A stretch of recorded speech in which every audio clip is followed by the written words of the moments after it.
চা বানিয়ে আনতে মাত্র কয়েক মিনিট দেরি হওয়াতেই পুরোটা চা ফুলের মুখ বরাবর ছুঁড়ে মারল তারই মামাতো ভাই। ফুল নিজেকে বাঁচানোর প্রয়াসে হাত দিয়ে মুখ ঢেকে নিল, তবুও শেষ রক্ষা হলো না।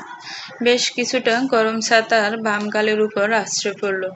কখন বলেছিলাম চা বানিয়ে আনতে? কথার তীক্ষ্ণতায় ফুল আড়ষ্ট হয়ে দুপা পিছিয়ে গেল। কম্পিত কণ্ঠে বলল, 25 মিনিট আগে। সামনে দাঁড়িয়ে থাকা যুবকটির আগে অগ্নিমূর্তি রূপ ধারণ করল। হাতে থাকা কাপড়ি ছুঁড়ে ফেলে দিয়ে গম্ভীর কণ্ঠে দ্বিমত পোষণ করল, নো, ইউ আর রং। ঠিক 32 মিনিট আগে আমি তোকে চা বানিয়ে আনতে বলেছিলাম। চা বানাতে কতক্ষণ লাগে? আমি আসলে একদম চুপ, ইডিয়টের মতো আমতা আমতা করবি না। যেটা জিজ্ঞেস করেছি সেটার আনসার দে। ফুল ডান বাম গালে ঠেকিয়ে মিনমিনিয়ে বলল, গ্রিন টি বানাতে 5 মিনিট, ব্ল্যাক টি বানাতে 10 মিনিট, আইস টি বানাতে 15 মিনিট। আমি কোন টি চেয়েছিলাম? ব্ল্যাক টি। তুই কত মিনিট লেট করেছিস? ফুল হাত কসলাতে লাগলো, বাম গালটা যেন জ্বলে পড়ে ছারখার হয়ে যাচ্ছে। বুঝেছে তুই আজকে মার খাওয়ার প্রস্তুতি নিয়ে এসেছিস। যুবকটি কয়েক পা এগিয়ে গিয়ে ফুলের হাত মুচড়ে ধরে গর্জে উঠল, জবাব দে, নইলে তোর হাত ভেঙে গলায় ঝুলিয়ে দেব। ফুল কোমল চোখে যুবকটির দিকে তাকাতেই যুবকটি আরেক হাতে তার গাল জোড়া চেপে ধরল। ইউ ব্লাডি মিস্টেক, কত মিনিট লেট করেছিস বলছিস না কেন? ফুল এবার বহু কষ্ট উচ্চারণ করলো, 22 মিনিট। যুবকটি টেবিলের উপরে থাকা লাঠিটি হাতে নিয়ে পুনরায় ফুলের সামনে এসে দাঁড়ালো, বাজখাই কণ্ঠে বলল, 22 মিনিট? That's right. এখন তোর শাস্তি পাওয়ার পালা, হাত এগিয়ে দে। ফুলের নেত্রপল্লব থেকে কয়েক ফোঁটা নোনা জল গড়িয়ে পড়ল। আমার ভুল হয়ে গেছে, এবারের মতো ক্ষমা করে দিন। নিচে আপনার হবু বউয়ের মেহেন্দি অনুষ্ঠান চলছে। আপনিই তো বলেছিলেন আমি যেন তার হাতে মেহেন্দি দিয়ে দেই। হ্যাঁ তো, আমি এখনো বলছি মেলোর হাতে তুই মেহেন্দি দিয়ে দিবি। যদি একটু মিস্টেক হয় তাহলে তোর হাত ভেঙে ফেলবো আমি। ফুল টলমলে নয়নে যুবকটির দিকে তাকিয়ে বলল, আমার হাত দুটোতে আপনি সঠিক কন্ডিশনেই রাখবেন না। আমি কিভাবে মেহেন্দি দিয়ে দেব সেটা তোর ব্যাপার। তুই কিভাবে দিয়ে দিবি সেটা আমি কিভাবে জানবো? ফুলের মাঝে অভিব্যক্তি না দেখে যুবকটি রাগ মিশ্রিত কণ্ঠে বলল, যেই কয় মিনিট লেট করবি সেই কয় মিনিটের জন্য এক্সট্রা শাস্তি পাবি। এবার ডিসাইড কর। কথাটা শ্রবণগোচর হতে ফুল কাঁপা কাঁপা হাত দুটো সামনে এগিয়ে দিল। মুহূর্তে পুরো রুম জুড়ে ছড়িয়ে পড়ল ঠাস ঠাস শব্দ। লাঠি আর ফুলের হাতের ঘর্ষণের ফলে সৃষ্ট শব্দগুলো কত বড়ই নিষ্ঠুর শোনালো। প্রতিটি আঘাত ফুলের অস্থিম কাঁপিয়ে দিল। এক পর্যায়ে ফুল ব্যথা সইতে না পেরে ডুকরে কেঁদে উঠে, ছেড়ে দিন উদান ভাই। তার মুখ নিঃসৃত এই এক টুকরো বাক্য শুনে উদ্যানের হাত থেমে গেল। এদিকে ফুল বুঝতে পারল সে চরম ভুল করে ফেলেছে। What did you say? You bloody mistake. কিচ্ছু না মাস্টার, কিচ্ছু না। এবারের মতো ক্ষমা করে দিন। কিন্তু ক্ষমা তো তার কপালে নেই। লাঠির আঘাতে হাতের তালু কেটে রক্ত ঝরতে লাগলো। চোখে অন্ধকার দেখলেও দাঁতে দাঁত চেপে সহ্য করে গেল। এছাড়া সে আর করবেই বা কে? তার মাথার উপর যে বাবা নামক বট গাছের ছায়া নেই, মা আছে, কিন্তু উদ্যানের সামনে দাঁড়ানোর সাহস তারও নেই। কোনো এক অজানা কারণে ফুলের মা উদ্যানের মুখোমুখি হয় না বললেই চলে। উদ্যান সন্তুষ্ট হয়ে গেলে তার হাত থেমে যায়। যা, দূর হয় আমার চোখের সামনে থেকে। ফুল হাতের উল্টো পিঠে চোখ মুছে রুমে থেকে বের হতে কেউ একজন তার কবজি ধরে টান দিল। ফুল চোখ তুলে তাকিয়ে দেখল উদ্যানের ছোট ভাই আবেশ তার হাত ধরে টেনে নিয়ে যাচ্ছে।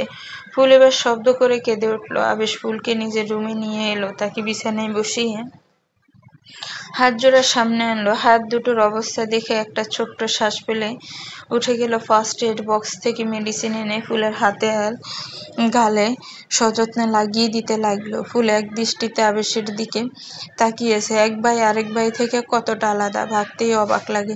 একজন রক্তাক্ত করেছে, আরেকজন মলম লাগিয়ে দিচ্ছে। কেন যে ডেভিলটা তোর সাথে এমন করে?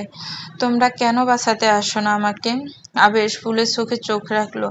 মম বারণ করেছে টেবিলের দ্বারের কাছে যেতে, সেজন্যই কিছু বলতে পারছি না, কিন্তু আমার মনে হয় না এসব কিছু আমি বেশি দিন টলারেট করতে পারবো। ডেভিলটা 15 বছর পর কেন যে দেশে ফিরেছে কে জানে, আর তোর সাথে যে তার কোন জন্মের শত্রুতা সেটাই বুঝতে পারছি না। আমার সাথে তো মনের ভুলেও কথা বলে না, তবে তোর সাথে ডেভিলগিরি না করলে যেন ওনার পেটের ভাত হজম হয় না। ফুল কিছু বলতেই যাবে তার আগে বড় দেয়ালগুড়ির একটা আওয়াজ ভেসে আসে।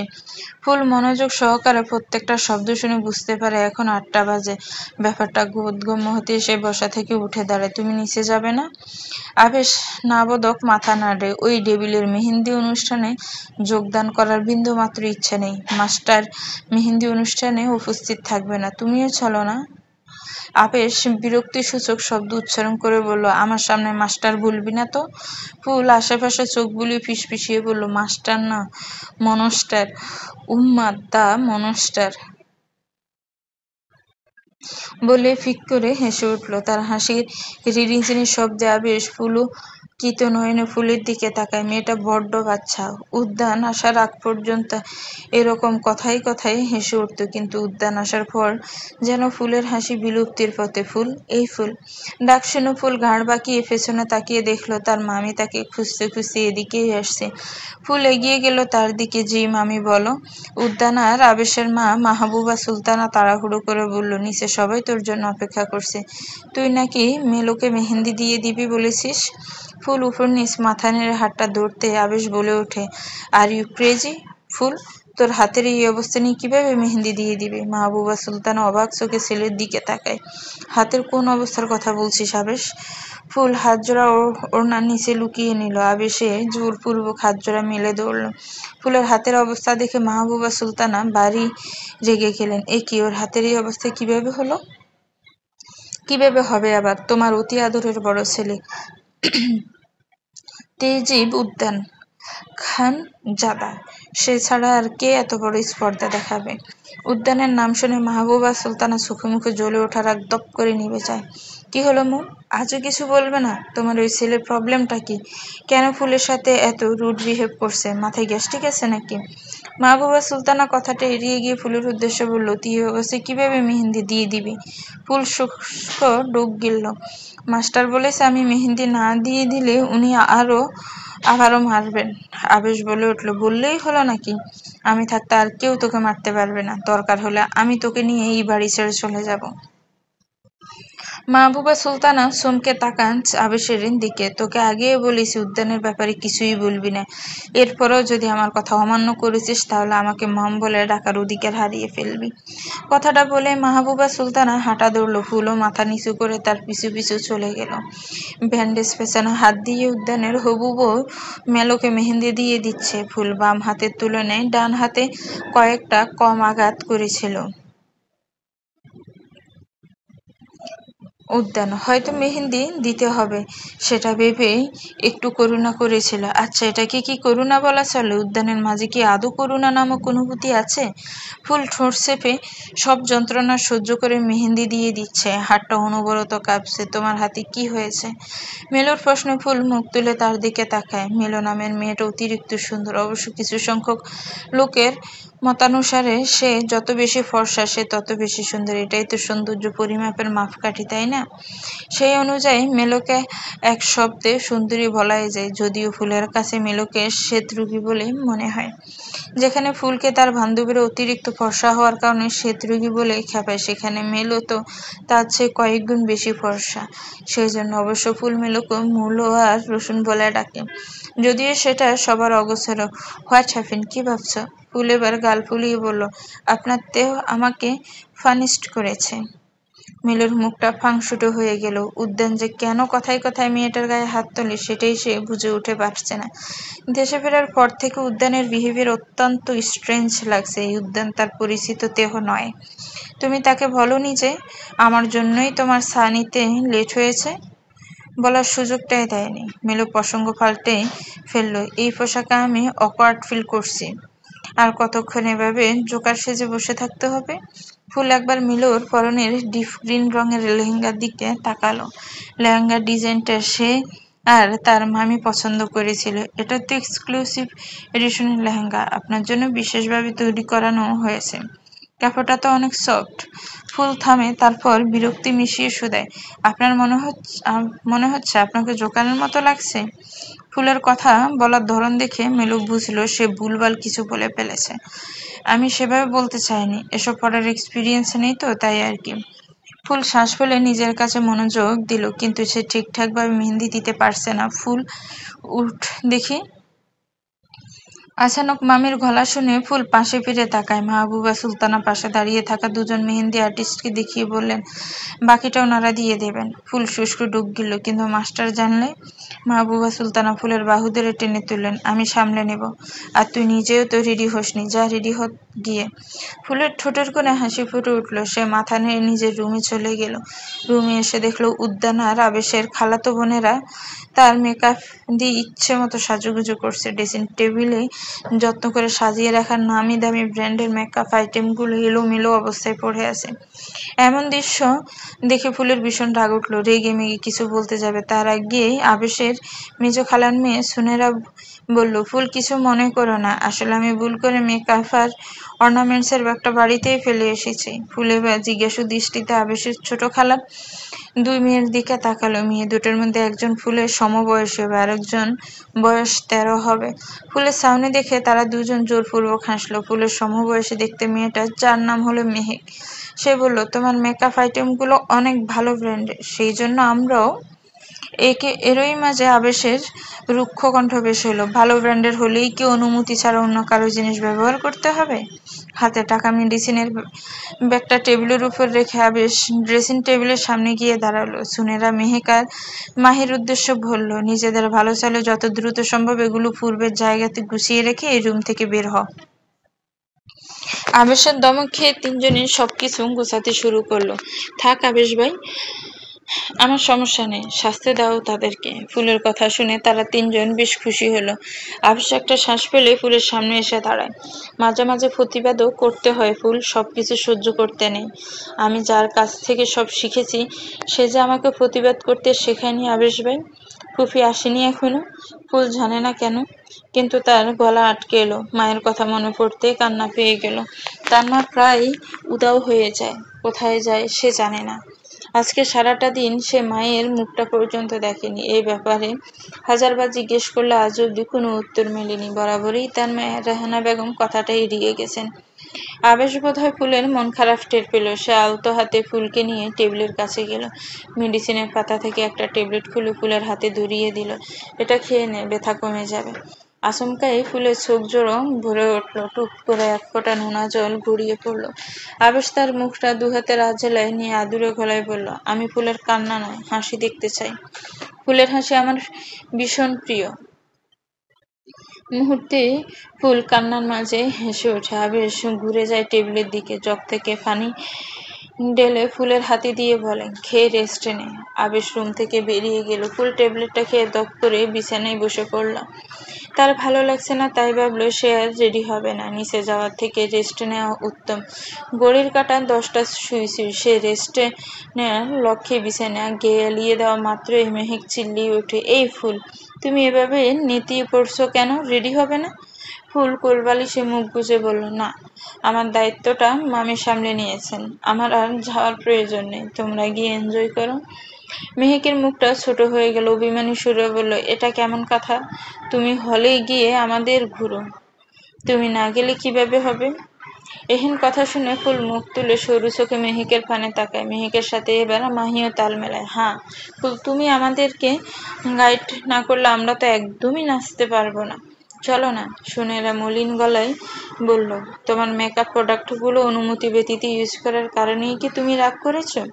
ফুল ত্বরিত গতিতে উঠে বসলো। আরে না সুনেরা আপু, আমি কিছু মনে করিনি, আসলে আমি হাতে ব্যথা পেয়েছি, তাছাড়া আমার শরীরটাও ভালো নেই। এবার তিনজনে ফুলকে জোর করতে লাগলো, প্লিজ ফুল চলো, দরকার হলে আমরা তোমাকে রেডি হতে সাহায্য করব। কথাটা বলেই মেহেক ফুলের বাহু ধরে টানতে লাগলো। ফুল আর না করতে পারল না। বদ্ধরুমের শীতল তাপমাত্রার মাঝেও শার্ট লেজ বসে আছে উদ্যান পুরো নাম তেহজিব উদ্যান খানজাদা। মেক্সিকোতে 15 বছর অধিক সময় কাটানোর ফলস্বরূপ তাকে কিছুটা মেক্সিকানদের মতোই লাগে, যদিও জন্মগতভাবে তার চোখজোড়া বাদামি রঙের, পুরোপুরি বাদামি নয়, বাদামি কালোর সংমিশ্রণ। যদিও বা কপালের উপর ছড়িয়ে থাকা চুলগুলোর জন্য তার সেই চোখজোড়া সহসা পরিলক্ষিত হয় না। হানি স্কিন টোন, 6 ফুট 2 ইঞ্চি উচ্চতার সুঠাম দেহের অধিকারী, চোখ মুখে গাম্ভীর্য ঠিকরে পড়ছে, মাঝে মাঝে কাজের ফাঁকে ফাঁকে তার সোয়াল শক্ত হয়ে আসছে, আবার কখনো কখনো জিহ্বা অগ্র বা গালের ভেতরে দেওয়াল স্পর্শ করছে। নিঃশব্দ রুম জুড়ে শুধু কিবোর্ড প্রেসের আওয়াজ, হয়তো খুব গুরুত্বপূর্ণ কাজে ডুবে আছে সে। এরই মাঝে একদম হঠাৎ করে তীব্র গানের শব্দ ভেসে এলো, মনোযোগ বিঘ্ন করতে উদ্যানের হাতের আঙ্গুল থেমে গেল। কিছুক্ষণ স্থির থেকে দৃষ্টি নিক্ষেপ করল কাঠের তৈরি শক্তপোক্ত বদ্ধ দরজার দিকে। মুহূর্তে তার শক্ত দেওয়াল পুনরায় দৃশ্যমান হলো। সে বসে রইল, কিন্তু সময়ের ব্যবধানে সাউন্ড বক্সের আওয়াজ আরো বেড়ে গেছে। উদ্যান এবার বসা থেকে উঠে দাঁড়ালো, একটা ধূসর রাঙা শার্ট গায়ে জড়িয়ে ধূপধাপ পা ফেলে রুম থেকে বেরিয়ে গেল। দোতলা সিঁড়ির কাছে আসতে সে থেমে যায়। সামনেই আবেশ হাসি মুখে দাঁড়িয়ে আছে। আবেশের দৃষ্টি অনুসরণ করে উদ্যান বড় বিল্ডিং রুমের দিকে তাকায়। সেদিকে তাকাতেই তার চাহনি নিগুড় হলো। নিচে যৌথভাবে নাচ পরিবেশন করছে ফুল, মেহেক, মাহি, সুনেরা সহ আরো কয়েকজন মেয়ে। ফুলের পরনে সোনালি রঙা পার্টি ড্রেস, হাঁটু অব্দি লম্বা চুলগুলো কার্ল করার ফলে চুলগুলো কোমরের কিছুটা নিচ অব্দি গুছিয়ে এসেছে। ফুল গানের টানে নেচে উঠল, সাবকে বাড়াতে আহি, সবার বরযাত্রী এসেছে, সবার বরযাত্রী এসেছে, তুমি আবার পালকি নিয়ে এসো, আমাকে ভুদু করে নিজের সাথে নিয়ে যাও, সবার বরযাত্রী এসেছে। উদ্যান সেদিকে তাকিয়ে দাঁড়িয়ে আছে। এরই মাঝে আবেশ দ্রুত পায়ে নিচে নেমে ফুলের সাথে নাচতে লাগলো। ফলশ্রুতিতে আমিই পূরণ করব, কিছুটা অপেক্ষা করো প্রিয়তমা, তোমাকে এই ভুধু বানাবো। পালকি তো অনেক আগেই প্রস্তুত, যখন তুমি ফোন করেছিলে তখন থেকে শেরওয়ানি রাস্তায় আসছে, শেহরও অর্ডার করে দিয়েছি, বরযাত্রী এসেছে, সবার বরযাত্রী এসেছে, আমিও পালকি নিয়ে আসবো, তোমাকে বধূ বানিয়ে নিজের সাথে নিয়ে যাব, সবার বরযাত্রী এসেছে। নাচ শেষ হতেই চারপাশ থেকে করতালির আওয়াজ ভেসে আসে। ফুলতা আবেশের দিকে তাকিয়ে হাসছে, আর আবেশও তার হাসি মন ভরে দেখছে। অনবরত হাততালির আওয়াজে ফুল হাসতে হাসতে আশেপাশে তাকালো, কিন্তু আশেপাশে সবার হাততালি তো থেমে গেছে। তাহলে কোথা থেকে একটানা হাততালির শব্দ আসছে? ফুল হঠাৎ করে দোতলার দিকে তাকাতেই তার হাসি মিলিয়ে গেল। উদ্যান এখনো একই ছন্দে হাততালি দিয়ে যাচ্ছে। ফুল কয়েকটা শুষ্ক ডুব ঘুরল, কিন্তু লাভ হলো না, তার গলা শুকিয়ে কাঠ হয়ে গেছে। চারপাশ নিস্তব্ধ, সেই নিস্তব্ধতার মাঝে হাততালির শব্দগুলো ফুলকে ভীষণভাবে প্রভাবিত করছে। তার পুরো শরীর থরথর করে কাঁপছে, কিন্তু ভাঁজরা জমে গেছে। তার মন চাইছে পালিয়ে যেতে, তবে শরীর চাইছে অবশ হয়ে যেতে। সমস্ত শক্তি হারিয়ে ফুল ফ্লোরেই বসে পড়ল। আবেশ তাকে সামলানোর চেষ্টায় তার কাঁধে হাত রাখতে হাততালির শব্দ আরো প্রকট হলো। ফুলের চোখ জোড়া এখন উদ্যানের দিকে নিবদ্ধ, আপাতত চোখ সরানো নিরাপদ নয়। চোখ সরানো মাত্রই যদি উদ্যান এসে তার গলা চেপে ধরে। এত ভয়ের মাঝেও তার মনে শুধু একটাই প্রশ্ন, উদ্যান এই বাড়িতে আসার 2 সপ্তাহ হয়েছে, এর মাঝে উদ্যান বেশি হলে 2-3 রাত বাড়িতে থেকেছে। সে তো জানে উদ্যান রাতে বাড়িতে থাকে না। তার উপর মাহবুবা সুলতানা বলেছিলেন উদ্যান এই অনুষ্ঠানে থাকবে না। সেই হিসেবে ফুল তো ধরেই নিয়েছিল উদ্যান তাকে মারার পরপরই বাড়ি থেকে বেরিয়ে গেছে। ফুলের ভাবনার মাঝে সে লক্ষ্য করলো উদ্যান হাততালি দিতে দিতে নামার জন্য সিঁড়িতে দিকে অগ্রসর হচ্ছে। ফুল এবার অজান্তেই আবেশে হাত সরিয়ে দিয়ে পিছিয়ে যেতে লাগলো। ভয়ের ছোটে সে মেহেন্দি আর্টিস্টের হাত থেকে মেহেন্দির কোণ ছিনিয়ে নিয়ে মেলোর হাতে দিতে লাগলো, কিন্তু তার চোখ তো উদ্যানের গতিবিধি পর্যবেক্ষণ করছে। উদ্যান যত এগিয়ে আসছে তার হৃদস্পন্দনের গতি তত বাড়ছে। এই ভেবে বেখেয়ালি হয়ে মেহেন্দি দিতে গিয়ে এক পর্যায়ে সম্পূর্ণ অনিচ্ছাকৃতভাবে ফুল মেলোর হাত চেপে ধরল। নাচের সুবিধার্থে হাতের ব্যান্ডেজ খুলে সে নিচে নেমেছিল, যার ফলে মেলোর হাতের তালুর মেহেন্দির ছাপ ফুলের রঙেও লাগলো। মেলো চিল্লি উঠতেই ফুলের চেতনা ফিরে পায়। তৎক্ষণাৎ সে মেলোর হাত ছেড়ে দেয়। উদ্যানের থেকে চোখ সরিয়ে নিজের হাতের দিকে তাকাতেই তার মাথায় যেন আকাশ ভেঙে পড়ল। মেলোর হাতের তালুতে তেহ লেখা ছিল, সেটা পুরোটাই ফুলের হাতেও লেগে গেছে। ফুল এবার ডুকরে কেঁদে উঠল।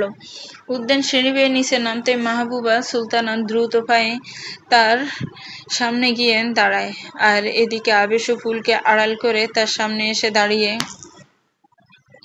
দাঁড়িয়েছে। আবেশের পেছন থেকে ফুল উকি দিয়ে উদ্যানের দিকে তাকাতে দেখল উদ্যানের সেই নিগুড় দৃষ্টি তার দিকে স্থির। ফুল ভয় পেয়ে পুরোপুরিভাবে আবেশের পেছনে লুকিয়ে পড়ল। মাহবুবা সুলতানা হয়তো কিছু বলছেন, কিন্তু উদ্যান দায়সারাভাবে দাঁড়িয়ে আছে। প্রায় অনেকক্ষণ পর উদ্যান পুনরায় সিঁড়ির দিকে পা বাড়ায়। তখনই ফুল আবারও উকি দিয়ে উদ্যানের দিকে তাকাতে উদ্যানের পা থেমে গেল। ঘাড় বাঁকিয়ে সরাসরি ফুলের দিকে তাকিয়ে বলল, এই মেয়ে, অরেঞ্জ জুস আর আইস নিয়ে আমার রুমে আয়। উদ্যানের ঘা জ্বালানো কথার প্রেক্ষিতে আবেশ নিজেকে সামলাতে পারল না। প্রচন্ড বিরক্তি মিশিয়ে বলল, লিসেন, ও এই বাড়ির কাজের লোক নয়। বাড়িতে কাজের লোকের অভাব নেই, তাদেরকে বলুন। উদ্যান এবার আবেশের দিকে তাকালো। অবশ্য চুলের জন্য উদ্যানের চোখ ভালো করে দেখা গেল না। উদ্যান প্রতিক্রিয়া না করে চোখ সরিয়ে মাহবুবা সুলতানার দিকে তাকায়। মাহবুবা সুলতানা একটা ডোক গেল মৃদু গলায় বললেন, তুমি নিজের রুমে যাও, ফুলকে পাঠিয়ে দিচ্ছি। উদ্যান এক মুহূর্ত অপেক্ষা করল না, হনহনিয়ে নিজের রুমে চলে গেল। সে চলে যেতেই আবেশ ফুলকে টেনে সামনে আনলো। ডিনার করেছিস? ফুল হাঁ বোধক মাথা নাড়ে। গুড, নিজের রুমে যা। ফুল চলে যেতে উদ্যত হওয়া মাত্রই মাহবুবা সুলতানা বলে উঠলেন, উদ্যান যা নিয়ে যেতে বলল সেগুলো নিয়ে যা। ফুল দরপড়িয়ে মাহবুবা সুলতানার দিকে তাকালো। তার মামি তাকে মনস্টারের গুহায় যেতে বলছে? বিশ্বাসই হচ্ছে না। ফুল, তুই রুমে যা। আবেশের কথায় মাহবুবা সুলতানা আশেপাশে থাকা সবার দিকে তাকিয়ে বললেন, সবাই নিজেদের রুমে চলে যাও, আজকে আর কিছু হবে না। সবাই এক এক করে চলে গেল। শুধু ফুল, আবেশ আর মিলো যেখানে ছিল সেখানে স্থির রয়ে গেল। আবেশ ফুলের হাত ধরে নিয়ে যেতে চাইলে মাহবুবা সুলতানা ঠান্ডা গলায় বলে ওঠেন, ফুল, তুই সেটাই করবি যেটা আমি তোকে করতে বলেছি। ফুল মাথা নেড়ে আবেশের থেকে হাত ছাড়িয়ে নিল, তারপর কোনো দিকে না তাকিয়ে কিচেনের দিকে চলে গেল। আবেশ এতে ভীষণ রেগে যায়। মাম, তুমি কেন ওই ছেলেটার উগ্রতাকে সমর্থন করছো? মাহবুবা সুলতানা তেতে উঠলেন, আমি তোকে উদ্যানের সাথে কথা বলতে নিষেধ করেছিলাম, তুই তারপরে কেন বললি? আর ওই ছেলেটা কাকে বলছিস? ভুলে যাস না ও তোর বড় ভাই হয়। আবেশ ক্রোধের বশবর্তী হয়ে হেসে উঠল, আমার ভাই হলে কথা বলতে নিষেধ করছো কেন? ও আমার ভাই নয়। মুহূর্তে ঠাস করে আওয়াজ হলো। সেই আওয়াজ শুনে মেলোর ভাবনায় ছেদ পড়ল। এতক্ষণ যাবৎ সে নিজের হাতের দিকে তাকিয়েছিল। তেহ লেখাটা অংশটা পুরোপুরি লেপ্টে গেছে, যা দেখে মনের কোনো অদ্ভুত অনুভূতি হানা দিচ্ছে। সে জানে এসব অনুভূতি তার জন্য নিষিদ্ধ, তবে কেন কান্না করতে মন চাইছে? সে কাঁদতে চাইল, কিন্তু পূর্ব অভিজ্ঞতা না থাকার কারণে পারল না। আবেশ গালে হাত দিয়ে মায়ের দিকে তাকিয়ে আছে, চোখে এক আকাশ পরিমাণ বিস্ময়। তার মেয়ে প্রথম তার গায়ে হাত তুলছেন। মাহবুবা সুলতানার চোখের কোণে পানি জমেছে। আড়ালে মুছে নিয়ে নিয়ে ভারী যায় ইচ্ছা করে গিয়ে, আমাকে আর মা বলে রাখবি না। কথাটা বলে মাহবুবা সুলতানা নিজের রুমের দিকে চলে গেলেন। আবেশ দিশা বিনাশ পেয়ে মায়ের পিছু পিছু চলে গেল। যতই হোক, মাকে সে ভীষণ ভালোবাসে। মায়ের অভিমান দীর্ঘস্থায়ী হতে দেওয়া যাবে না। সবাই চলে যেতে মেলো বাসা থেকে উঠে দাঁড়ালো। লেহেঙ্গাটা হাঁটু পর্যন্ত তুলে রুমের উদ্দেশ্যে হাঁটা ধরল। আলতো হাতে দরজায় ধাক্কা দিতে দরজা খুলে যায়। দরজার ফাঁক দিয়ে উকি দিতেই শীষ বাজানোর শব্দ ভেসে এলো। সেই আওয়াজ শুনে ফুলের হাত পা কাঁপতে লাগলো। ট্রে আর গ্লাস টালমাটাল হয়ে ঝনঝন শব্দ তুলল। উদ্যান আড়াআড়িভাবে বিছানায় শুয়ে ছিল। কারো উপস্থিতি টের পেয়ে মাথা তুলে দরজার দিকে তাকালো। ভেতরে আয়। ফুল একটা লম্বা শ্বাস টেনে ভেতরে ঢুকলো। দ্রুত পায়ে টেবিলের দিকে এগিয়ে গেল। হাতে থাকা ট্রেটা সেখানে রেখে এক প্রকার দৌড়ে রুম থেকে বেরিয়ে যেতে চাইল, কিন্তু তার আগে উদ্যান দরজার সামনে এসে দাঁড়ায়। ফলস্বরূপ ফুল দুপা পিছিয়ে গেল। আমি তোকে যাওয়ার পারমিশন দিয়েছি? ফুল মাথা নেড়ে না বলতে উদ্যান তীব্র বেগে তার ঘাড় জোড়া চেপে ধরল। তোর জিহ্বাটা একদম ইউজলেস। মুখ ফুটে উত্তর দিতে যখন এতই কষ্ট, তখন এই ইউজলেস জিনিসটা রেখে কি লাভ? কেটে ফেলি। ফুল ছটফট করতে লাগলো, বহু কষ্ট উচ্চারণ করলো, সরি মাস্টার। আমি আর মাথা নেড়ে উত্তর দেব না। উদ্যান ফুলকে ধাক্কা মেরে দূরে সরিয়ে দিল। তাল সামলাতে ব্যর্থ হয়ে ফুল ছিটকে গিয়ে পড়লো ফ্লোরের উপর। ফ্লোরে চায়ের কাপের ধ্বংসাবশেষ ছড়িয়ে ছিটিয়ে ছিল। একটুর জন্য ফুল সেগুলোর উপর গিয়ে পড়েনি। তবে কোমরে ব্যথা পেয়ে ফুল ঘুমড়িয়ে উঠল। উফ! উদ্যানকে নিজের দিকে অগ্রসর হতে দেখে ফুল পিছিয়ে যেতে লাগলো। মিলের হাতে মেহেন্দি দেওয়ার দায়িত্বটা আমি তোকে দিয়েছিলাম, তুই সেটা না করে নাচানাচি করছিনি। তোর সাহসের প্রশংসা করতেই হচ্ছে। ফুল কান্না আটকে বলল, আমার হাতে ব্যথা ছিল, ভালো করে দিয়ে দিতে পারছিলাম না, সেই জন্যই মামি উঠে যেতে বলেছিল। উদ্যান খাটের কোনায় বসে পড়ল, তর্জনী আঙ্গুল দ্বারা নিজের উষ্ট্রফুট ঘষতে ঘষতে বলল, অরেঞ্জ জুসটা রেডি করে আমার হাতে দে। ফুল এক হাতে কোমর চেপে ধরে উঠে দাঁড়ায়, টেবিলের দিকে পা বাড়াইতে উদ্যান বলে ওঠে, টেবিলের উপরে একটা বোতল রাখা আছে, অর্ধেক জুস ফেলে দিয়ে গ্লাসে আইসার বোতলের লিকুইড মিশিয়ে ভালো করে মিক্সড কর। উদ্যানের কথা মতো ফুল টেবিলের সামনে এসে বোতলটির দিকে তাকালো। তখন তাড়াহুড়ো এসে এটা খেয়ালই করেনি। ফুল বোতলটার আকার দেখেই বুঝতে পারলো এটা কোনো নেশাজাতীয় তরল। বোতলের গায়ে অপরিচিত কণ্ঠে লেখা, টিকে। হেসিয়েন্টা অ্যাঞ্জেলো, কি করে এত সময় লাগছে কেন? উদ্যানের রুক্ষ সূক্ষ্ম ধমকে ফুল বরাবরের ন্যায় কেঁপে উঠল। কাঁপা কাঁপা হাতে বোতলটা খোলার চেষ্টা করতেই বুঝতে পারলো এটা খোলা তার দ্বারা সম্ভব নয়। সে বোতলটা উদ্যানের সামনে ধরতে উদ্যান অদ্ভুতভাবে তার দিকে তাকায়। সামান্য বোতল খোলার শক্তি নেই?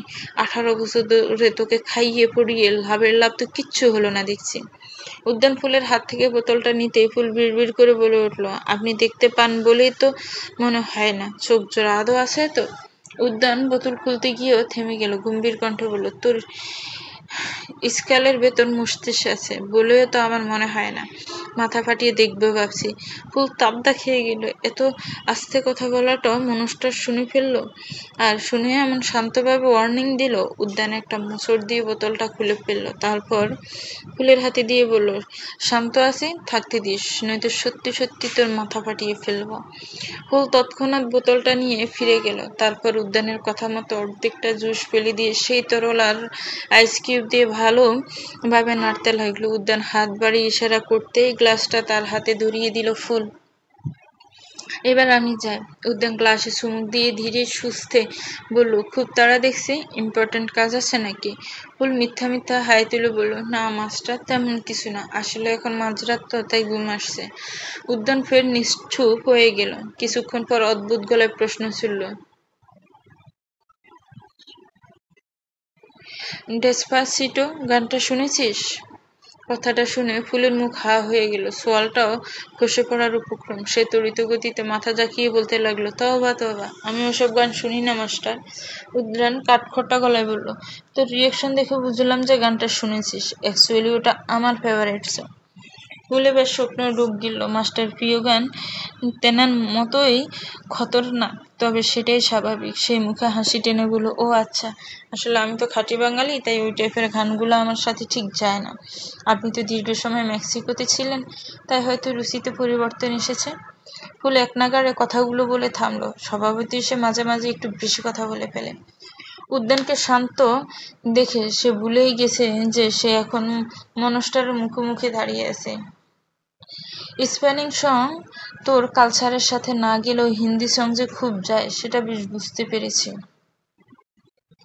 ফুল থতমত খেয়ে গেল। সে ভুলেই গিয়েছিল তখন সে আর আবেশ হিন্দি গানে নেচেছিল। আমি হিন্দি ভাষা বুঝি, তাই মাঝে মাঝে হিন্দি গানেও নাচা হয়। এখন থেকে স্প্যানিশ গানেও নাচবে। ফুল হকচকিয়ে তাকাল উদ্যানের দিকে। উদ্যান ডোন্ট কেয়ার ভাব নিয়ে মনের সুখে একের পর এক গ্লাসের চুমুক দিয়ে যাচ্ছে। আশা করি আমার সামনে নাচতে তোর খুব একটা প্রবলেম হবে না। ড্যান্সাররা তো সবার সামনেই নাচতে পারে। ফুল ঘাবড়ে গেল, এই উদ্যান কি এসব খেয়ে মাতাল টাতাল হয়ে গেল নাকি? আর সে যে ড্যান্সার, সেটা উদ্যানকে কে বলল? যেই বলুক না কেন, একদম ভালো করেনি। কি হলো বল? মাস্টার, আমি ওসব গানে নাচতে জানি না। কথাটা শোনা মাত্র উদ্যান হাতে থাকা গ্লাসটা ছুঁড়ে মারল ফ্লোরে। ফ্লোরের উপর আগে থেকে ভাঙা কাপের ধ্বংসাবশেষ ছড়িয়ে ছিটিয়ে ছিল, এখন আবার এই গ্লাসটা উদ্যান ভেঙে ফেলেছে।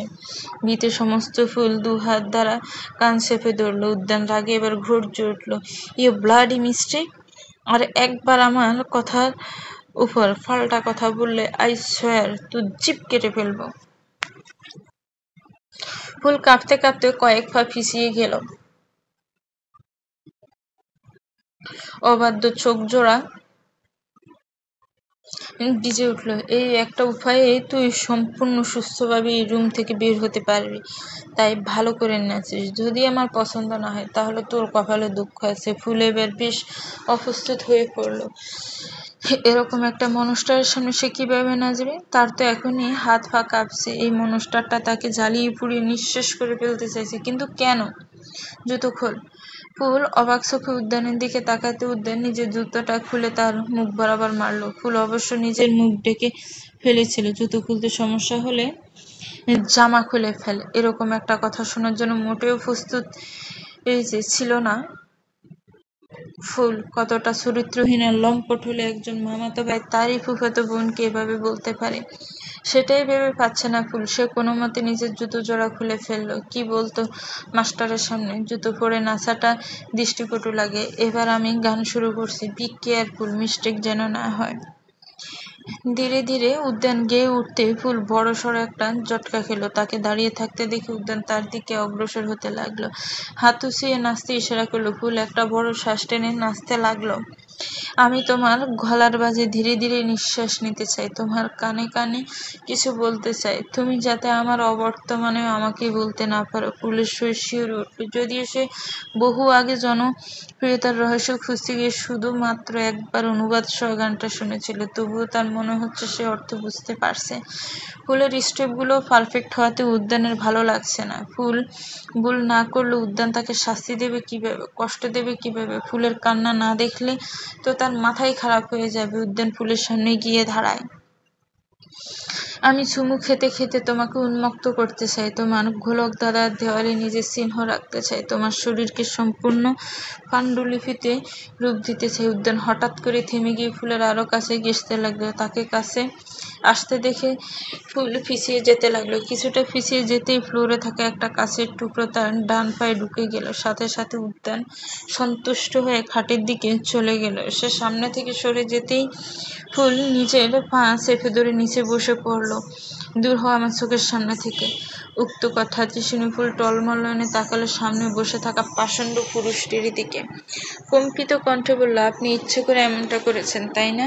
উদ্যান উত্তর দিল না, উদ্দেশ্যহীনভাবে তাকিয়ে রইল সিলিং এর দিকে। ফুল ফুল ডাক শুনে ফুল দরজার দিকে তাকালো। আবেশ হন্তদন্ত হয়ে এক ছুটে ফুলের সামনে এসে বলল। ফুলের পায়ের অবস্থা দেখে তার মাথায় আগুন জ্বলে উঠল। তার পিছু পিছু মাহবুবা সুলতানও এসেছেন, কিন্তু দরজা পর্যন্ত এসেই থেমেই গেছেন। এটা কিভাবে হলো ফুল? ফুল আঙ্গুল দিয়ে ফ্লোরের দিকে ইশারা করে কান্না জড়িত কণ্ঠে বলল। ফ্লোরে কাঁচ ভাঙা ছিল। নাচের এক পর্যায়ে উনি আমার দিকে এগিয়ে আসতে লাগলো। আমি পিছিয়ে যেতেই পায়ে কাঁচ ঢুকে যায়। আবেশ বসা থেকে উঠে উদ্যানের সামনে গিয়ে দাঁড়ালো। আপনি কি করেছেন ফুলের সাথে?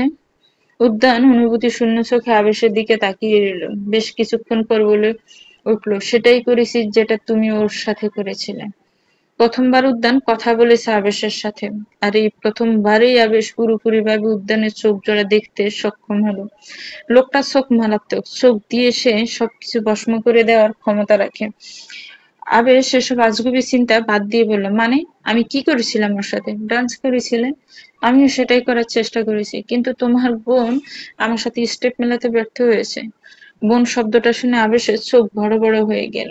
লোকটা যে তাচ্ছিল্য করে বোন বলেছে সেটা সে ভালোই বুঝতে পেরেছে। উদ্যান আবেশের পা হতে মাথা অব্দি সূক্ষ্মভাবে পর্যবেক্ষণ করে বলল, কারো রুমে ঢোকার আগে পারমিশন নিতে হয়, জানো না? আবেশ ভ্যাবাচ্যাকে খেয়ে গেল। সে জানে উদ্যান হয়তো ইচ্ছে করেই ফুলকে আঘাত করেছে, কিন্তু তার কাছে প্রমাণ নেই হাত ছাড়া। তাছাড়া অনেক বুঝিয়ে শুনিয়ে মায়ের রাগ ভেঙেছে। এখন উদ্যানের সাথে তর্ক করতে গেলে মা আবার রেগে যাবে। আবেশ পুনরায় ফুলের সামনে গিয়ে বসলো। আলতো হাতে ফুলের ডান পা থেকে কাঁচের টুকরোটা একটানে বের করে ফেললো। তৎক্ষণাৎ ফুল আবেশের গলা জড়িয়ে ধরে গগনবিদারী চিৎকার দিয়ে উঠলো। আবেশ তো ফুলকে সামলাতে ব্যস্ত, কিন্তু উদ্যানের দৃষ্টি তাদের দিকেই স্থির ছিল। আর কেউ না দেখলো মাহবুবা সুলতানা বিষয়টা লক্ষ্য করলেন। আবেশ ফুলকে কোলে তুলে রুম থেকে বেরিয়ে গেল। পুরোটা দৃশ্য উদ্যান মনোযোগ সহকারে দেখল। তারা চলে যেতেই মাহবুবা সুলতানার উদ্দেশ্যে উদ্যান বলে উঠল, আপনার ছেলে ভুল করে ফেলল। আপনার অন্তত ওকে সামনে রাখা উচিত ছিল। মাহবুবা সুলতানা সাহস সঞ্চয় করে উদ্যানের সামনে এসে দাঁড়ালেন। আবেশের মা হয়ে আমি তোমার কাছে ভিক্ষা চাইছি বাবা, তুমি ফুলকে ভিক্ষা দাও। যে জিনিস আমার নয় সেই জিনিস আমি ভিক্ষা দেব কিভাবে? মাহবুবা সুলতানা অবাক চোখে তাকালেন, ক্ষীণ স্বরে আওড়ালেন, তার মানে তুমি আবেশের থেকে ফুলকে কেড়ে নেবে না? উহু। মাহবুবা সুলতানার খুব জ্বলজ্বল করে উঠল, কিন্তু উদ্যানের পরবর্তী কথাটা শুনে সেই উজ্জ্বলতা মুহূর্তে ম্লান হয়ে গেল। কেউ যদি জেনে শুনে নিজের গলায় ছুরি চালাতে চায়, আমি কেন বাধা দেব? তাছাড়া আপনার ছেলে কে হয় আমার? আমি কেন তার ভালো চাইব? মানে? মানেটা আপনার অজানা নয়, সব জানেন আপনি। আমি কি চাই সেই সম্পর্কেও ধারণা আছে আপনার। সবকিছু জানার পরেও জেঁচে পড়ে ছেলের জন্য মারণাস্ত্র ভিক্ষা চাইছেন, ভাবতেই ফানি লাগলো। মাহবুবা সুলতানার শাড়ির আঁচল দিয়ে কপালের ঘাম মুছে অসহায় কণ্ঠে বললেন, তুমি ফুলকে মেরে ফেলতে চাও? ফ্লোরুর পড়ে থাকা রক্তের ফোঁটাগুলির দিকে তাকিয়ে উদ্যান অত্যন্ত শান্ত কণ্ঠে বলল, আমি ওকে বারবার মারতে চাই, প্রতি মুহূর্তে মারতে চাই। ওকে একবার মেরে আমি তৃপ্তি পাবো না। মাহবুবা সুলতানার আত্মা কেঁপে উঠল। উদ্যান চোখ সরিয়ে আবারও তার দিকে তাকালো। ওর সাথে যুক্ত থাকা প্রত্যেককেও সেই মরণ যন্ত্রণা ভোগ করবে। এখন চয়েস আপনাদের। মাহবুবা সুলতানা ফ্লোরে বসে পড়লেন। ফুলের কোনো দোষ ছিল না বাবা, তুমি ওকে শাস্তি দিও না। উদ্যান তাচ্ছিল্যের স্বরে বলল, সর্বপ্রথম মাটির দোষ ছিল, তারপরের দোষটা ছিল গাছের। যেখানে পুরো বৃত্তিটাই দোষের মূল, সেখানে ওর অস্তিত্বটাই মস্ত ভুল। উদ্যান উঠে দাঁড়ালো, বালিশের পাশ থেকে ফোনটা নিয়ে দরজার দিকে এগিয়ে গেল। বাইরে যাওয়ার পূর্বে থেমে গিয়ে বলল, রুমটা ক্লিন করিয়ে রাখবেন, আমি ফিরে এসে যেন ফ্লোরে পড়ে থাকা নোংরাগুলো না দেখি। কোলবালিশ জড়িয়ে ধরে ব্যথা নিবারণের চেষ্টা করছে ফুল, কিন্তু আবির যতবার ক্ষতস্থানে মলমের ফলে লাগাচ্ছে ততবারই সে কুপিয়ে উঠছে আর একটু সহ্য কর হয়ে গেছে। আবেশ ফুলের পায়ে ব্যান্ডেজ পেঁচিয়ে ফুলের সামনে এসে দাঁড়ালো। ভেজা নেত্রোদয় মুছে দিতে দিতে বলল, কান্না করলে তোকে খুব বাজে দেখায়। ফুল চোখ তুলে আবেশের দিকে তাকায়। আবেশের চুলগুলো ততটা বড় নয়, আবার ছোটও নেই, স্বাভাবিক স্টাইলে কাটিং করা। উদ্যানের মতো অদ্ভুত দেখায় না, চোখ জোড়ায় স্পষ্ট দেখা যায়, মুখ ভর্তি খোঁচা খোঁচা দাড়ি, গায়ের রং ফর্সা, সব মিলিয়ে আবেশ সুদর্শন দেখতে। উদ্যানের মতো অতটা লম্বা না হলে আবেশের উচ্চতা 5 ফিট 10 ইঞ্চি। মনস্টারটা কবে যাবে আবেশ ভাই? আমাকে কবে মুক্তি দেবে? আবেশ ঠোঁটের কোণে হাসি টেনে বলল, জানি না, তবে তুই চিন্তা করিস না, আমি থাকতে আর কেউ তোকে কষ্ট দিতে পারবে না। ফুল নাক টেনে বাচ্চাদের মতো বলল, সত্যি বলছো? কিন্তু তুমি ওই মানুষটাকে কিছু বললে তো মামি তোমাকে বকবে। আমি চাই না আমার জন্য মামি তোমাকে বকুক। আমি মমকে সামনে নেব। তাছাড়া ডেভিলটা তো বিয়ে করেই নিচ্ছে, তোর পেছনে লাগার টাইম পাবে না। আবেশ দেয়ালে বসালো ঘড়িটা চোখ বুলিয়ে, এখন রাত 1টা বাজে। ডেভিলটা বিয়ে করে নেওয়া মাত্রই আমি মমের কাছে একটা আবদার করব। ফুলের চোখে বিস্ময় ফুটে উঠলো, কি আবদার করবে তুমি মামির কাছে? আগে বল, আমাকে তোর কেমন লাগে? ফুল লাজুক হেসে বলল, এটা কেমন প্রশ্ন আবেশ ভাই? আবেশ একটু বিরক্ত মিশ্রিত কণ্ঠে বলল, আমি জানি আমাকে তোর খারাপ লাগে না, কিন্তু আজকে আমার একটা জিনিস খারাপ লেগেছে। কি জিনিস? ডেভিলটা যখন তাচ্ছিল্য করে তোকে আমার বোন হিসেবে আখ্যায়িত করেছিল, তখন আমার একটু খারাপ লেগেছে। খারাপ লাগার কি আছে? অবশ্যই আছে, তুই আমার ফুফাতো বোন, সেই হিসাবে আমি তোর সাথে নেচেছি বলে ওই ডেভিলটা তোর সাথে নাচার সাহস পেয়েছে। আফটার অল ডেভিলটা আমার আপন ভাই, তাই তোর উপর আমাদের অধিকারটাও সমান। কিন্তু আমি এটা সহ্য করতে পারবো না। আমি তোর উপর সর্বোচ্চ অধিকার চাই, যাতে আমি খুব সহজেই তোকে ডেভিলটার হাত থেকে বাঁচাতে পারি। আবেশের দিকে ফ্যাল ফ্যাল চোখে তাকিয়ে রইল ফুল। আবেশের বলা কথাগুলো তার মাথার উপর দিয়ে গেছে। একটু সহজ ভাষায় বলবে? সহজ ভাষায় আপাতত বলছি না, আগে মামকে বলবো, তারপর তোকে। ফুল নিজের গালে থাকা আবেশের হাতের উপর হাত রেখে বলল, কিন্তু মনস্টার তো এই বাড়িতেই থাকবে তাই না? তুমি যাই করো না কেন, মনস্টারের সাথে এক বাড়িতে আমি শান্তিতে থাকতে পারবো বলে মনে হয় না। আমি তো ঠিক করে নিয়েছি, মনস্টারের বাড়িতে থাকলে আমি মাকে নিয়ে অন্য কোথাও চলে যাব। নিজের বাড়ি বলে তোমার উন্মাদ ভাইয়ের অনেক দেমাগ। আমিও দেখবো এই বাড়ি থেকে চলে যাওয়ার পর আমাকে সে কিভাবে টর্চার করে। আবেশের ঠোঁটে লেগে থাকা হাসি আরো প্রসন্ন হলো। ফুলের মাথায় হাত বুলিয়ে বলল, ভুলে যাস না ফুল, আমি এই বাড়ির ছেলে। সেই হিসেবে আমারও অধিকার আছে। অবশ্যই আছে আবেশ ভাই, তোমার অধিকার আছে বলেই হয়তো মনস্টারটা তোমার সাথে বাজে বিহেভ করে না। আমার সে অধিকার থেকেই তুই আর পুপি এই বাড়িতে থাকবি ফুল। তবুও যদি কোনো কারণে থাকতে না পারি তাহলে আমি নিজেই তোকে আর পুপিকে নিয়ে অন্যত্র চলে যাব। না আবেশ ভাই, তা হয় না। তুমি কেন আমাদের জন্য নিজের বাড়িঘর ছাড়বে? আবেশ ফুলের সামনে থেকে সরে ফুলের পাশে এসে বসলো। এদিকে সে সরে যেতেই ফুলের নজর গেল দরজার দিকে। এতক্ষণ আবেশের জন্য সে দরজার ওপাশে দাঁড়িয়ে থাকা উদ্যানকে দেখতে পায়নি।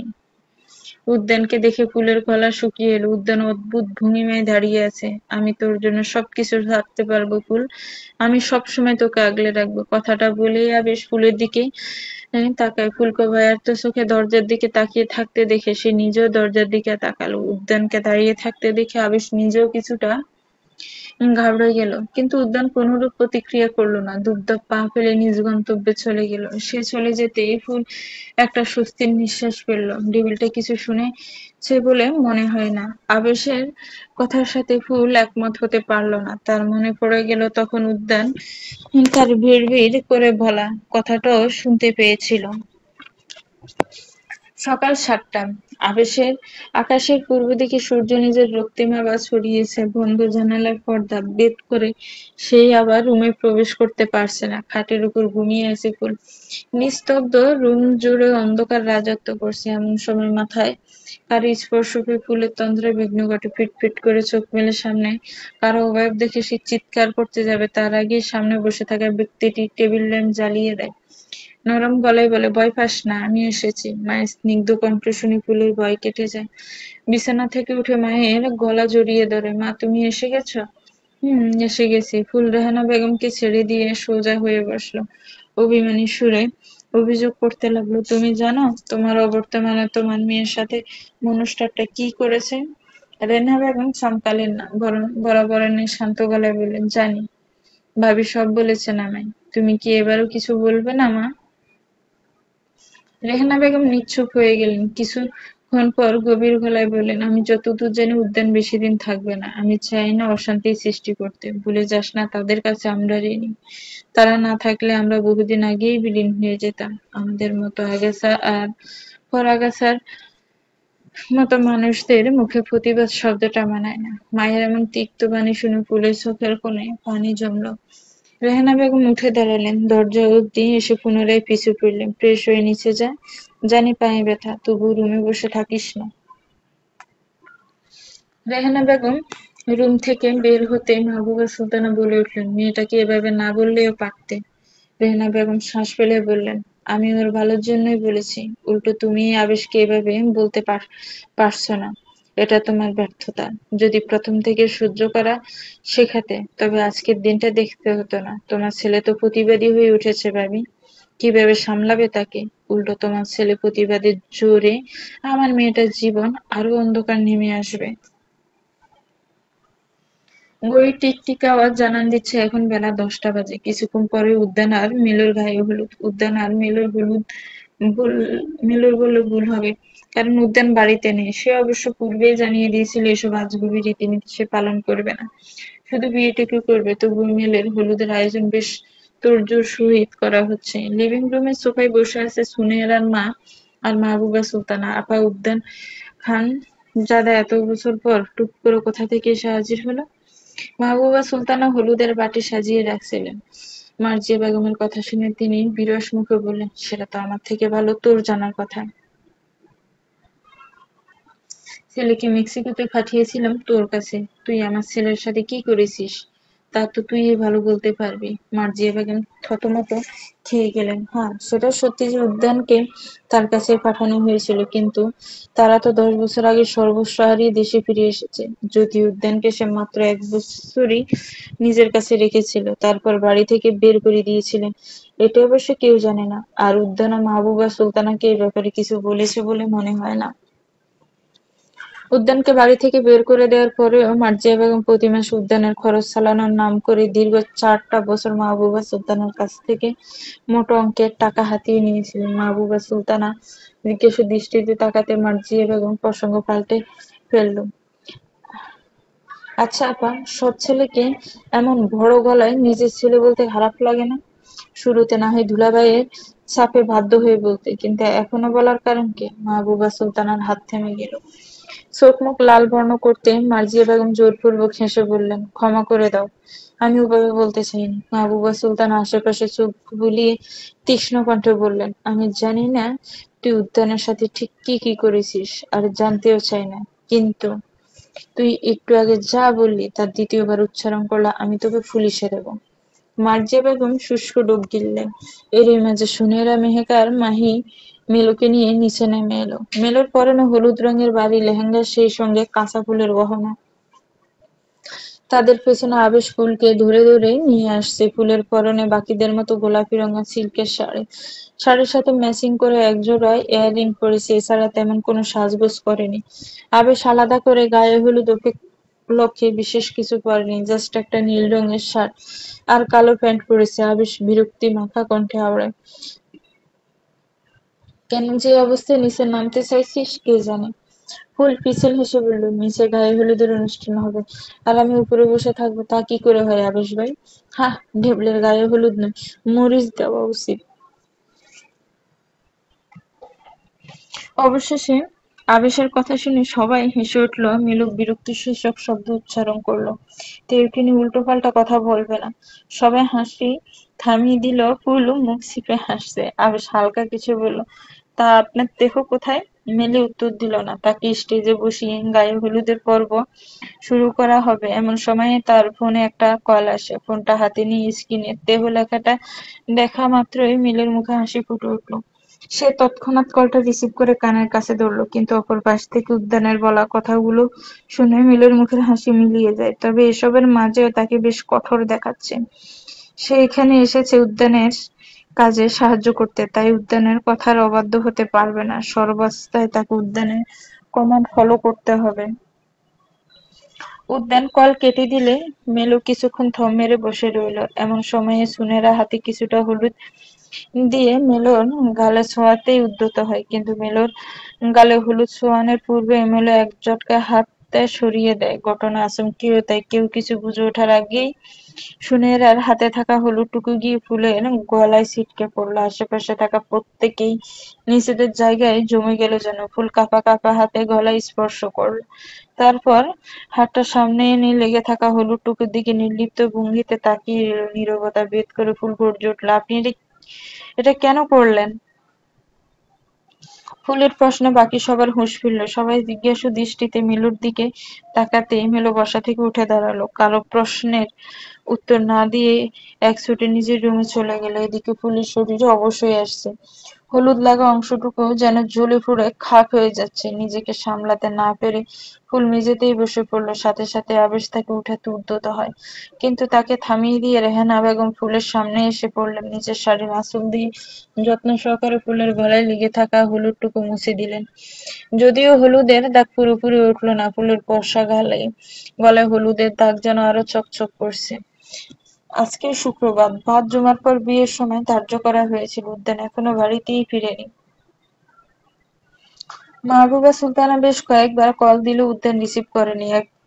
একদিকে মেলো দরজা আটকে বসে আছে, আরেকদিকে বিয়ের সময় ঘনিয়ে আসছে। খাওয়া দাওয়ার আয়োজন বাড়ির পাশের খোলা জায়গায় করা হয়েছে।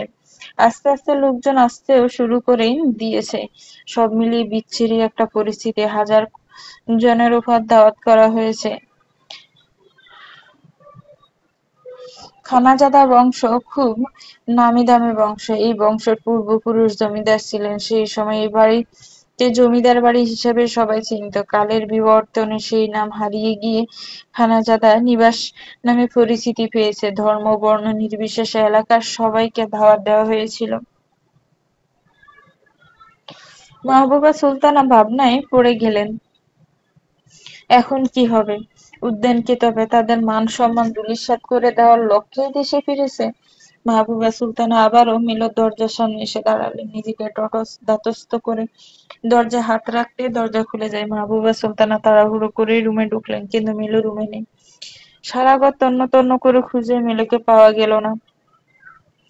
সবচেয়ে বড় ব্যাপার হলো মিলুর জন্য কিনে রাখা বিয়ের বেনারসি গয়না সব অবলীলায় বিছানার উপর পড়ে আছে। এমন সময় সুনেরা হন্ততন্ত হয়ে রুমে ঢুকল। খালামণি, নিচে উদ্যান ভাই এসেছে। সুনেরার কথা শুনে মাহবুবা সুলতানা কাট কাট চোখে তাকালেন। সুনেরা জোরপূর্বক হেসে বলল, সরি খালামণি, ভুল করে ভাই বলে ফেলেছি। তোরা এত ভুল করিস কেন বলতো? জানিস তো ছেলেটা ভাই সম্বোধন সহ্য করতে পারে না। যাক, আমার সামনে বলেছিস বলেছিস, ওর সামনে আর বলে ফেলিস না যেন। সুনেরা হাঁ বোধক মাথা নেড়ে আশেপাশে তাকিয়ে মিলুকে খুঁজতে লাগলো।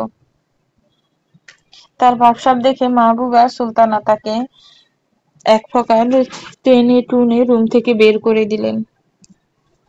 তারপর তারপর নিজেও রুম থেকে বেরিয়ে বাইরে থেকে দরজা লক করে দিলেন। মিলু রুমে নেই। সে কি, কোথায় গেল? দরজা বেরিয়ে রেখে ব্যালকনি দিয়ে পালিয়ে গেছে কি? সুনেরা প্রচন্ড শকড হয়ে গেল। মাহবুবা সুলতানা কয়েক কদম সামনে গিয়ে পিছু ফিরে বললেন, মিলে চলে গেছে, এই খবরটা যেন দোকান না হয়। সুনেরা মাথা নেড়ে হা বলল। মাহবুবা সুলতানা লিভিং রুমে এসে দেখলেন উদ্যান সোফায় বসে বসে ফোন টিপছে। মাহবুবা সুলতানা আশেপাশে তাকিয়ে দেখলেন আত্মীয়-স্বজন দূরে দাঁড়িয়ে নিজেদের মধ্যে কথা বলছে। সে এসে উদ্যানের পাশে বসল। তোমার হবু বউ চলে গেছে, ব্যাপারটা তুমি জানো? উদ্যান মৃদু স্বরে বলল, হুম। মাহবুবা সুলতানা আশ্চর্য হলেন। তুমি ঠিক কি করতে চাইছো? উদ্যান ফোনটা রেখে মাহবুবা সুলতানার দিকে তাকায়। ঠিক তখনই শুট-ফুট পরা দুজন ভদ্রলোক বাড়ির ভেতর ঢুকলো।